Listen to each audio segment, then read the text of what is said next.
little story. Once upon a time, there was a village nestled between two mountains, and there stood a forest everyone called Eden's Heart. It was lush, green, and alive, a place where children played and birds sang, and life just seemed eternal. But one summer night, everything changed. A spark, tiny, careless and unseen, escaped from a campfire.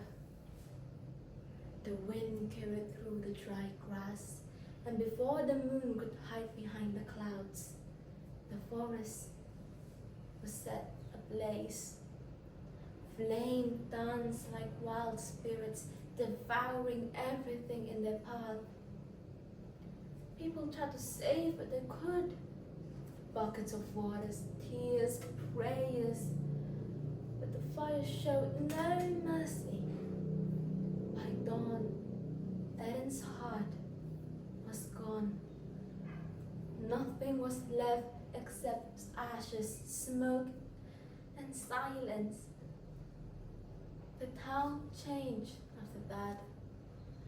Some moved away, never to bear the sight of the blackened trees. Others stayed, but hope seemed to turn to dust too. And among those who stayed was a young girl whose eyes died at the sight of the forest. The girl's name was Ashari. She was 17, cheerful, and had always loved that forest. Every morning, she'd walk the trails of the forest, listening to the whispers of the winds through the leaves. But now, there were no leaves, no whispers, just silence. But Ashari refused to let the silence go. One morning, she took a bag of seeds filled with acorns, pine cones, and wild flowers. And she walked to the ruins of Eden's Heart. The ground was so gray, and it was left with a thick scent of smoke. And yet, she still knelt down and dug her fingers to the ground and planted her first seed. The villagers sneered at her. They called her foolish. They said, "Nothing will grow there. It's dead."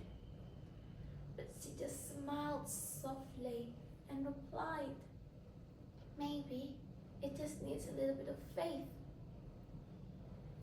Days turned into weeks. Weeks turned into months. And slowly, miraculously, tiny green sprouts began to shoot and break the ground. First one, and then another, and then another one, and thousands of more. Ashari's hope became almost contagious. Those who once turned away began to return. They brought waters, some brought tools, and children came with painted stones to mark their new sprouts. This new forest rise up as something stronger, and now they called this new forest New Eden. Years later, when people spoke of the fire, they no longer only spoke of the loss. They spoke of the rebirth, of courage, of hope, of a young girl who saw dawn where others only saw darkness. But that's the truth about life, isn't it?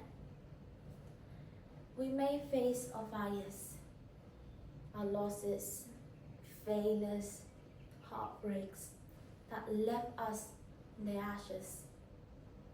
But within those ashes lies the seed of something new, something greater, something stronger, something brighter.